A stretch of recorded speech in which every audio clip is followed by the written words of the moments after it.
Very good morning. स्वागत है आप सभी का स्पोर्ट्स कैफे में। आपके साथ मैं हूं निशा सिंह। तो अगले आधे घंटे के लिए आप तैयार हो जाइए स्पोर्ट्स जगत की, खेल जगत की तमाम खबरों को जानने के लिए। और हमारे साथ इस दौरान हमारे खास मेहमान भी मौजूद होंगे, उनका स्वागत कर लेते हैं। हमारे साथ विनायक पद्मदेव जी स्टूडियो में मौजूद हैं। बहुत स्वागत है आपका।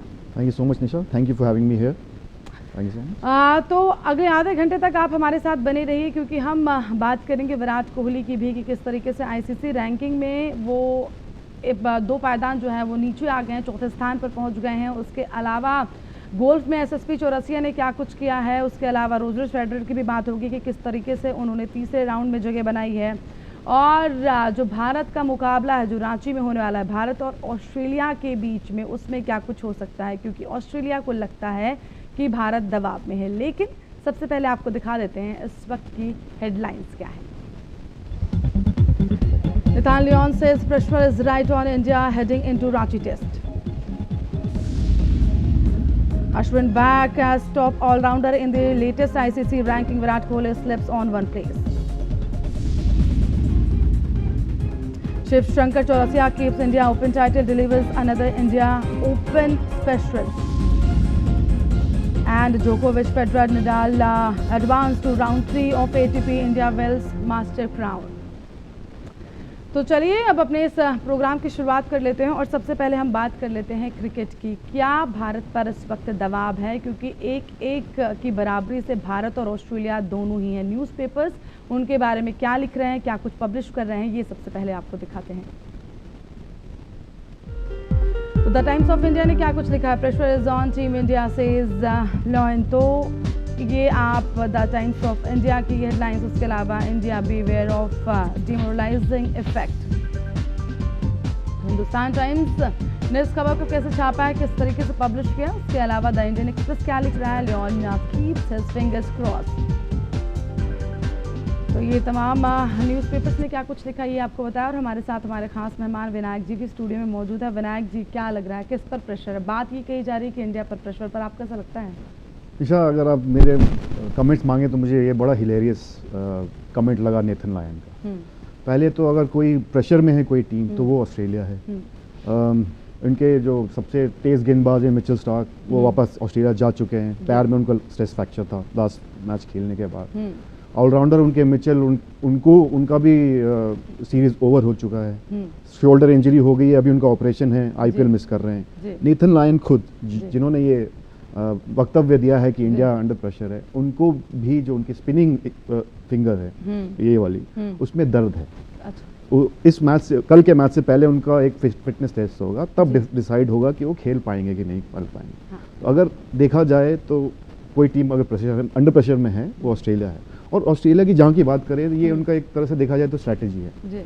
खासकर इंडिया या किसी बड़े टीम के साथ अगर कुछ खेलते हैं तो ऐसा कुछ वक्तव्य आता है। इंडिया जब भी ऑस्ट्रेलिया जाती है तो हमेशा बोलते हैं कि बाउंसी पिचे है, चिन म्यूजिक आएगा। मतलब ये मान्यता है कि इंडियन प्लेयर्स शॉर्ट पिचेस नहीं खेल सकते हैं।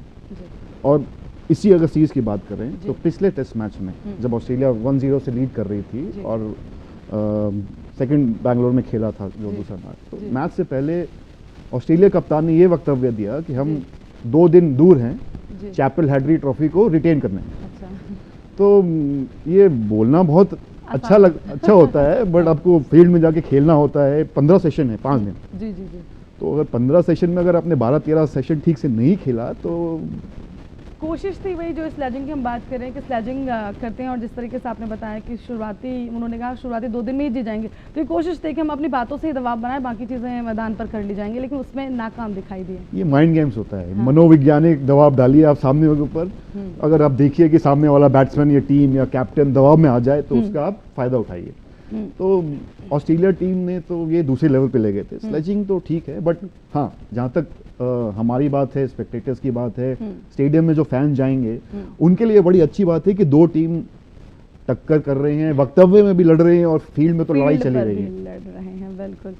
तो चलिए अब बढ़ते हैं अपनी अगली स्टोरी की तरफ। और अगली स्टोरी है विराट कोहली से जुड़ी हुई। विराट कोहली चौथे पायदान पर पहुंच गए हैं। आईसीसी की नई रैंकिंग में ये हुआ है और न्यूज़पेपर्स क्या कुछ पब्लिश कर रहे हैं ये आप देखिए। तो द टाइम्स ऑफ इंडिया की हेडलाइंस ये, Ashwin back on top, allrounder Kohli slips.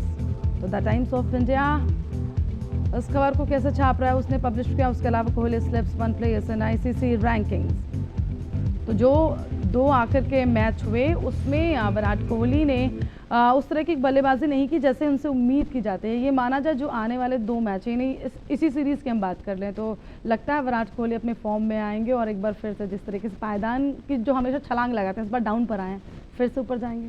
जो टीम खेल रही होती है ज़्यादा उनके पायदान ऊपर जाती है। जैसे आप विराट कोहली की बात कर रहे हैं, विराट कोहली के पिछले 3 इनिंग्स अच्छे नहीं रहे उनके मुताबिक, बिकॉज पिछले 4 सीरीज, ये सीरीज को छोड़ दे अभी जो चल रहा है, उन्होंने हर सीरीज में 2 शतक लगाया है। वो अकेले एकमात्र इंटरनेशनल खिलाड़ी हैं जो तीनों वर्जन में, वनडे, T20 और टेस्ट में, जिनका एवरेज 50 से ऊपर एकमात्र हैं अभी भी। तो ये रैंकिंग में स्लिप जरूर हुए हैं बिकॉज पिछले 3 इनिंग्स उनकी खराब हुई है, बट इसका मतलब ये नहीं कि वो नहीं बना सकते हैं। रांची में अगर उनसे उम्मीदें हैं अच्छा रन बनाए। और जहाँ तक अश्विन की हम बात करें तो पिछला टेस्ट मैच उनके लिए भी बहुत इंपॉर्टेंट इसलिए भी रहा क्योंकि पहले टेस्ट मैच पुणे में वो कुछ ज़्यादा कुछ कर नहीं पाए। पिच खराब था तो बैट्समैन तो सारे धराशायी हो ही गए थे, बट बॉलिंग में भी उन्होंने कुछ ज़्यादा विकेट नहीं निकाले। लेकिन बैंगलोर में जिस तरह से उन्होंने चौथे दिन के लास्ट सेकंड 6 विकेट निकाले तो वो उनकी कॉन्फिडेंस हमारी टीम के लिए अच्छा है और ये चीज़ उनके रैंकिंग पॉइंट्स में भी दिख रही है। तो इसलिए अब वो वापस टॉप ऑलराउंडर हो गए। अगर हम बात करें विराट कोहली की कुछ लास्ट की जो भी उनका परफॉर्मेंस रहा वहाँ पर वो अच्छा नहीं रहा, लेकिन अगर 2016 की हम बात करें तो बहुत ही अच्छे फॉर्म पर वो रहे हैं, इसलिए इससे उम्मीद की जा सकती है कि विराट कोहली जल्दी ही वापसी कर सकते हैं। अब विराट कोहली को वापसी तो करना ही है, बट अगर आप उनकी बात बोलें तो अगर मैं जितना विराट कोहली को जानता हूँ वो चाहें कि टीम जीते चाहे उन रन नहीं बनाए तो उस हिसाब से तो वो वापसी कर ही सकते हैं। तीसरी स्टोरी की तरफ बढ़ते हैं, बात कर लेते हैं गोल्फ की कि गोल्फ को लेकर क्या कुछ न्यूज़पेपर्स ने लिखा है, क्या कुछ पब्लिश किया है। तो हिंदुस्तान टाइम्स ने क्या लिखा है, Indian open title and few lessons. तो ये एसएसपी जो है चौरसिया ने ये खिताब जीता है as the rest pelt Chaurasia comes to the fore, the Indian Express की हेडलाइन। तो एसएसपी चौरसिया की हम बात कर रहे हैं। विनायक जी, एसएसपी चौरसिया की परफॉर्मेंस को आप कैसे देख रहे हैं, क्योंकि बहुत ही शानदार उनका यहाँ पर प्रदर्शन रहा है। एसएसपी की जितनी बात की जाए उतनी कम है। वो जब भी जीतते हैं तो जर्नलिस्ट, कैडीज, ग्रीन कीपर्स जो भी गोल्फ की रखरखाव करते हैं, ये भी ग्रीन कीपर थे एसएसपी और इनके पिताजी भी, तो इनको किसी ने गोल्फ सिखाया नहीं, ये खुद देख देख के सीखे हैं। तो ये जब भी जीतते हैं तो इन सब लोगों के ऊपर सबसे खुशी आती है, क्योंकि आपको लगता है कि अगर ग्रीन कीपर जीत सकता है, प्रो गोल्फर बन सकता है और जीत सकता है यूरोपियन टूर, तो वो भी कर सकते हैं। जहां तक इनकी परफॉर्मेंस की बात की जाए तो 8 स्ट्रोक से जीते हैं, मैसिव है। बट अगर इनके गेम की अगर हम बात करें तो ये बहुत कंजर्वेटिव खेलते हैं। जैसे गोल्फ में एक पट का अगर आप 4 पास स्कोर है, अगर आप 4 शॉट में आप पट कर लेते हैं तो रेटिंग होती है, तो ये 3 पे जाएंगे। हालांकि बाकी वर्ल्ड वाइड खिलाड़ी चाहेंगे कि अंडर 2 कर ले, तो कह सकते हैं कि कंजर्वेटिव खेलते हैं, बट इनका कंजर्वेटिज्म ही इनका स्ट्रेंथ है और ये बड़ी जीत है। और ये जीत इनके लिए और भी अच्छी होगी क्योंकि अब समय आ गया है एसएसपी के, हालांकि टैलेंटेड बहुत। और तीनों जो जीते हैं वो भारतीय जमीन पर ही हैं, तो इसे आप कैसे देखते हैं? भारतीय जमीन पर एक अलग ही कॉन्फिडेंस मिलता है जब कोई खिलाड़ी अपने देश में खेल रहा होता है। अच्छा, ये लास्ट ईयर उन्होंने मनीला मास्टर्स भी जीता था। एशियन टूर था, बट भारतीय जमीन पे नहीं था। हाँ, बट इनका थोड़ा एक क्रिटिसिज्म नहीं कह सकते, बट हाँ ये एक है कि बाहर उन्होंने अभी तक जीता नहीं है। अगर आपने उनके वक्तव्य पढ़ा होगा तो जीतने के बाद उनसे किसी ने पूछा, एसएसपी से किसी ने पूछा कि अब समय आ गया है यूरोपियन टूर पे भी जीतने, यूरोप में बाहर जाके जीतने में, तो क्या वजह है अब नहीं जीत सकते, क्या वजह है? तो चूंकि कल जीते हैं, होली थी, किसी ने उनके ऊपर पानी डाल दिया, तो तौलिए में शिवर करते उन्होंने ये बोला कि यूरोप में कंबल पहन के आप जीत नहीं सकते। तो मजाकिया भी हैं, बट वो जानते हैं कि अब समय आ गया है कि उनको बाहर जीतना है, तो टैलेंटेड है नो डाउट। मनीला में लास्ट ईयर जीता तो I am sure world is at his oyster now. बिल्कुल, तो चलिए बढ़ जाते हैं अपनी अगली स्टोरी की तरफ और बात कर लेते हैं टेनिस की। टेनिस को लेकर क्या कुछ न्यूज़पेपर्स लिख रहे हैं, इसकी बात करते हैं पहले। तो द टाइम्स ऑफ इंडिया क्या लिख रहा है? जोकोविच स्ट्रगल्स पास्ट एडिमन। तो द टाइम्स ऑफ इंडिया की ये हेडलाइंस। उसके अलावा हिंदुस्तान टाइम्स क्या कुछ लिख रहा है? Top guns please past opponents. तो हिंदुस्तान टाइम्स ने इस खबर को कैसे छापा है? उसके अलावा द इंडियन एक्सप्रेस क्या लिख रहा है?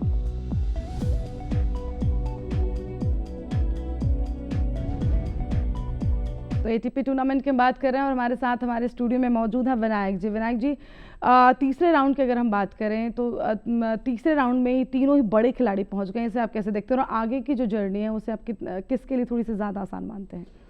देखिए, अगर आप रिजल्ट्स की बात करें तो सबसे इम्पोर्टेंट रिजल्ट नोवाक जोकोविच का है। ऑस्ट्रेलिया ओपन में कुछ कर नहीं पाया, डिफेंडिंग चैंपियन थे, बहुत पहले ही चले एग्जिट हो गया। यहाँ भी सेकंड राउंड में एडमंड के खिलाफ इन्होंने स्ट्रगल ही किया है। आसान जीत नहीं थी बट जीत गए, वो ज़्यादा इंपॉर्टेंट था। तो थर्ड राउंड में अगर बाकी स्टार्स की बात करें, रॉजर फेडरर, नडाल और इनकी बात करें तो जोकोविच का जीतना बहुत इंपॉर्टेंट है, बिकॉज इनके पुराने कोच ने इनका थोड़ा एक क्रिटिसाइज किया था कि जैसा पिछले 4 साल में जोकोविच के अंदर हंगर था जीतने का, वो विल जो थी वो थोड़ी कम हो गई है। तो उस हिसाब से जोकोविच का जीतना बहुत जरूरी था। बट हाँ, रॉजर फेडरर का जीतना, राफेल नडाल का जीतना भी बहुत इंपॉर्टेंट है, बिकॉज आगे ड्रॉ ऐसा है कि ये दोनों क्वार्टर फाइनल खेल सकते हैं।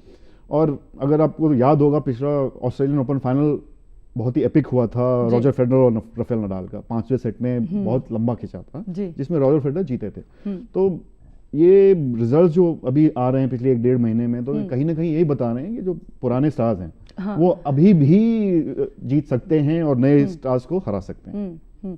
अच्छा, हु इज योर फेवरेट? आपको क्या लगता है कि आपका फेवरेट कौन है इस पूरे गेम में? देखिए, मैं थोड़ा बायस हूँ रॉजर फेडरर के खिलाफ, बिकॉज उनका जो बैकहैंड सिंगल हैंडेड बैकहैंड है वो लेजेंडरी है। प्लस वो बड़े मंझे हुए खिलाड़ी भी हैं, थोड़े कंट्रोवर्शियल भी नहीं हैं, ज़्यादा माइंड गेम्स भी नहीं करते हैं जैसे जोकोविच है, किसी का मजाक भी, स्पूफ भी नहीं करते हैं। तो उस हिसाब से थोड़े ट्रेडिशनल हैं, तो इसलिए मुझे बहुत अच्छे लगते हैं।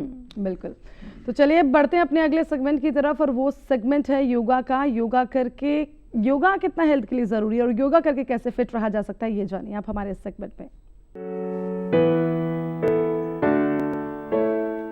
आज हम आपके सम्मुख कुछ और नवीन अभ्यास लेकर प्रस्तुत हुए हैं, जो कि आपको इस असह्य रीढ़ और पीठ के दर्द से मुक्त करने में मदद कर सकेंगे।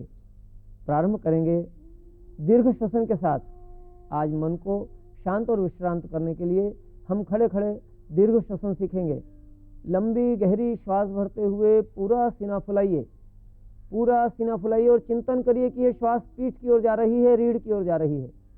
धीरे धीरे सीना ढीला छोड़िए और सहज मंद गति से श्वास को बाहर जाने दीजिए। बाहर निकलते हुए देखिए। अब धीरे धीरे प्रयत्न करिए पेट को भीतर दबाते हुए थोड़ा और श्वास को बाहर धकेलिए।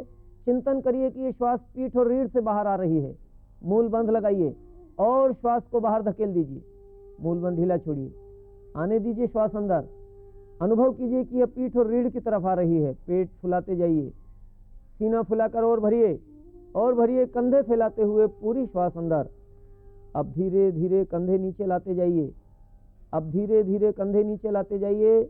निकल रही प्रश्वास को देखते जाइए और धीरे धीरे सीना नीचे और धीरे धीरे श्वास बाहर। ये मानो पूरी रीढ़ से और पीठ से बाहर आ रही है। पेट दबाइए और मूलबंध लगाइए। श्वास पूरी बाहर छोड़िए, मूलबंध ढीला, आने दीजिए श्वास को अंदर। पेट फूलता जा रहा है, श्वास अंदर आ रही है। सीना फुलाते जाइए और भरपूर श्वास पीठ और रीढ़ की तरफ बहती जा रही है। कंधे फैलाते जाइए, पूरी श्वास अंदर। कंधे ढीले छोड़ते जाइए। श्वास को सहज मंद गति से निकलते हुए देखिए। सीना ढीला छोड़ते जाइए। सारा तनाव युक्त प्रश्वास बाहर जा रहा है, सारे विकार अपने साथ लेकर बाहर जा रहा है। पेट दबाइए, मूलबंध लगाइए, पूरी श्वास खाली। मूलबंध ढीला छोड़ दीजिए। सहज मंद गति से श्वास को आते जाते देखिए। शरीर ढीला छोड़िए, आंखें बंद करिए। लंबी गहरी श्वास स्वतः चलने दीजिए। अब योगाभ्यास के इस क्रम को आगे बढ़ाते हुए आज हम सीख रहे हैं कटी चक्रासन। दोनों पैरों के मध्य कंधों के बराबर दूरी रखते हुए खड़े हों। रीढ़ सीधी, गर्दन सीधी, सिर सीधा। धीरे धीरे दोनों हाथ सामने फैलाते हुए ऊपर उठाते जाएं और ज़मीन के समानांतर आकर रुक जाएं। हथेलियों का रुख आमने सामने कर लें। अब धीरे धीरे सिर्फ कमर से ऊपर का भाग दाहिनी तरफ घुमाना शुरू करें। ध्यान रहे कमर नहीं घूमे, केवल कमर से ऊपर का भाग दाहिनी तरफ घुमाकर दाहिने हाथ को पीठ पर ले जाकर कमर पर लपेट दें। बायां हाथ दाहिने कंधे पर रखें। दाहिने कंधे को ज़्यादा से ज़्यादा पीछे और बाएं कंधे को घुमाकर आगे ले आएं। कमर सीधी रहे, कंधों और कमर के बीच 90 अंश का कोण बन जाए। गर्दन पीछे घुमाकर दाहिने कंधे से पीछे देखें। यहीं शरीर को स्थिर कर दें। रीढ़ पर, पीठ पर आ रहे खिंचाव तनाव को आत्मसात करें। समूची चेतना, सारा ध्यान रीढ़ और पीठ पर आ रहे तिरछे खिंचाव पर केंद्रित कर दें। मन से आंखें बंद करते हुए वहां चल रही श्वास का चिंतन करें, मनन करें। श्वास रीढ़ और पीठ की उन मांसपेशियों की ओर बह रही है जहां इस समय खिंचाव तनाव है। वहीं समूचा ध्यान केंद्रित रहे। धीरे धीरे कमर पर रखा हुआ हाथ सीधा करते जाएं। धीरे धीरे कंधे पर रखा हुआ हाथ दूर करते जाएं। शरीर सीधा करते जाएं, गर्दन सीधी करते जाएं, शरीर सामने ले आएं सीधा। इसी प्रयोग को दिशा बदलकर विपरीत दिशा से धीरे धीरे शरीर को बाईं ओर घुमाना शुरू करें। धीरे धीरे अब शरीर को बाईं ओर घुमाना शुरू करें। बाईं ओर घुमाते हुए बाएं हाथ को पीठ पर ले जाकर कमर पर लपेट दें। दाहिना हाथ बाएं कंधे पर, बायां कंधा ज़्यादा से ज़्यादा पीछे घूम जाए, दाहिना कंधा आगे आ जाए, गर्दन साथ में पीछे, कंधों और कमर के बीच 90 अंश का कोण बन जाए। इसी स्थिति में शरीर को स्थिर कर दें। कुछ देर सुखपूर्वक, स्थिरतापूर्वक, तनाव मुक्त रहते हुए इस स्थिति में रुकें। पीठ, रीढ़ और कमर पर आए हुए जकड़न, तनाव, पीड़ाएं इस अवस्था में दूर हो रही हैं। रीढ़ और पीठ में जहाँ जहाँ तनाव है, दर्द है, वहाँ रुके हुए रक्त को संचालित कर दिया है। वहाँ से अशुद्ध रक्त विकेंद्रित होकर वहाँ शुद्ध प्राणयुक्त रक्त का संचार हो रहा है और तनाव घट रहे हैं, दर्द दूर हो रहे हैं, शरीर स्वस्थ हो रहा है। वापस आएं। कमर पर रखा हुआ हाथ सीधा करें। कंधे पर रखा हुआ हाथ सीधा करते हुए शरीर सीधा करते जाएं, सिर सीधा करते जाएं। अब धीरे धीरे हाथ नीचे लाकर विश्राम करें। हाथ नीचे लाकर विश्राम करें। सहज मंद गति से लंबी गहरी श्वास लें और छोड़ें। इसी क्रम को आगे बढ़ाते हुए आइए अब हम सीखें पूर्ण कटीय संचालन। पैरों को यथेष्ट दूरी से फैलाएं। अपनी सामर्थ्य अनुसार जितना दूर दूर फैला सकें पैरों को पूरी क्षमता से फैला दें। अपनी पूरी क्षमता से जितना फैला सकें फैला दें। इसमें किसी की प्रतिस्पर्धा नहीं, किसी की देखा देखी नहीं, तनिक भी जोर जबरदस्ती न करें। अब धीरे धीरे स्थिति इतनी दृढ़तापूर्वक जमाएं कि अब पैर अपनी जगह से हिले नहीं, अंगद के पैर की तरह पैरों को जमा दें। अब धीरे धीरे दोनों हाथ दाएं बाएं से ऊपर उठाते जाएं। भुजाओं को कान तक ले जाएं और तब दोनों हथेलियां आपस में बांध लें। हाथों को और ऊपर खींचें। रीढ़ को बिल्कुल सीधा कर दें और भुजाओं को कान से चिपका दें, अर्थात भुजाओं से सिर को जकड़ लें। अब धीरे धीरे आगे झुकें। धीरे धीरे शरीर को आगे झुकाते हुए आगे झुकते जाएं। आगे झुकाकर शरीर को ढीला छोड़ें। ढीला छोड़ें, बिल्कुल जोर जबरदस्ती न ताने, ढीला छोड़ें। हाथों को यथासंभव जमीन तक जाने दें। अब यहाँ से शरीर को दाहिनी तरफ घुमाना शुरू करें। शरीर को अपने दाहिनी ओर घुमाना शुरू करें। संभव हो तो दाहिने पंजे को स्पर्श करते हुए जाएं। दाहिनी ओर से शरीर को घुमाते हुए पीछे जाएं।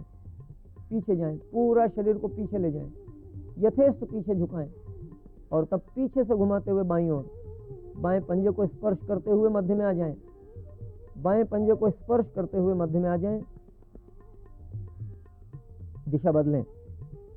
अब शरीर को विपरीत दिशा से घुमाएं। बाईं ओर से बाएं पंजे को स्पर्श करते हुए शरीर को घुमाएं, पूरा पीछे झुकाएं, अपनी क्षमता अनुसार जितना झुक सकें। धीरे धीरे पीछे से दाहिनी ओर लौटें और दाहिने पंजे को स्पर्श करते हुए पुनः मध्य में आ जाएं।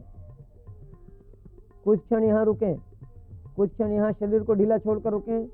लंबी गहरी श्वास प्रश्वास, लंबी गहरी श्वास प्रश्वास। फिर पुनः एक आवृत्ति दाहिनी तरफ से, एक आवृत्ति बाईं तरफ से। शरीर को घुमाइए दाहिनी ओर से और पीछे ले जाइए। घुमाइए दाहिनी ओर से, धीरे धीरे अत्यंत सौम्य और मंद गति से पीछे जाइए। धीरे धीरे शरीर को पीछे से बाईं ओर लाते हुए आगे झुकाते जाइए और मध्य में आइए। मध्य में आइए, सिर और भुजाएं साथ रहे, अभी भी हाथ ऊपर उठाते हुए सीधा हो जाएं। शरीर बिल्कुल सीधा करें, हाथों को थोड़ा और ऊपर खींचें, रीढ़ को और सीधा करें। अब धीरे धीरे हाथ नीचे, धीरे धीरे दाएं बाएं से हाथ वापस नीचे, धीरे धीरे दाएं बाएं से हाथ वापस नीचे। विश्राम विश्राम, शवासन की स्थिति में आ जाएं। इस प्रकार आज के इस अभ्यास क्रम में हमने रीढ़ और पीठ के दर्द पर प्रभावकारी, रीढ़ और पीठ के तनावों और दर्दों को मुक्त करने में मदद करने वाले कुछ योगाभ्यास आपके सम्मुख प्रस्तुत किए। इसी क्रम को हम आगे भी जारी रखेंगे। अगले हमारे सोपान में रीढ़ और पीठ के दर्द पर राहत दिलाने वाले कुछ नए प्रयोगों के साथ हम पुनः आपके सम्मुख उपस्थित होंगे। देखते रहिए सहज स्वास्थ्य। तो ये था हमारा योगा सेगमेंट, जहाँ पर हमने आपको कुछ योगा बताया जिसके ज़रिए आप फिट रह सकते हैं। विनायक जी, आपको क्या लगता है खिलाड़ी के तौर पर फिट रहना कितना ज़रूरी है? जी, बहुत ज़रूरी है। और अगर आप देखें तो हमारी Indian cricket team, archery team, जितनी भी ओलंपिक टीम्स की जो जितने भी प्रिपरेशंस हो रही हैं, it starts with yoga. And उसका एक ही रीज़न है, योगा आपको फिजिकली फिट तो करता ही है, बट सबसे ज़्यादा आपको मेंटल फिट करता है। अगर आपका दिमाग सही जगह है तो आप फील्ड पर उतर के आप अपना 100% दोगे ही दोगे। हाँ, आपको सफल तो बनाएगा ही जी। कठिन ज़रूर है, जैसा कि हमने अपने सेगमेंट में देखा, इतना आसान नहीं है जी। बट अगर आप तरीके से करें, अगर आप गाइडेंस पे करें तो आपका वेलनेस ही बढ़ेगा।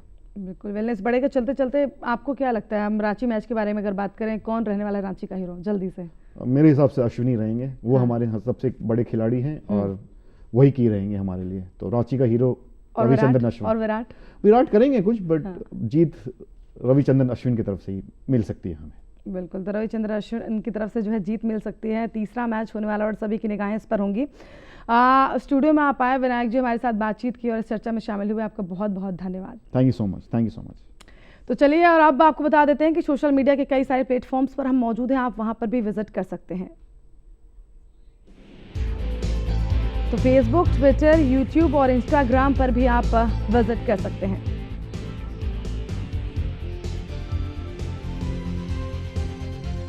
तो चलिए, आज स्पोर्ट्स कैफे में केवल इतना ही। कल फिर से हाजिर होंगे और आपको बताएंगे खेल जगत की तमाम खबरें। तब तक के लिए नमस्कार एंड गुड बाय।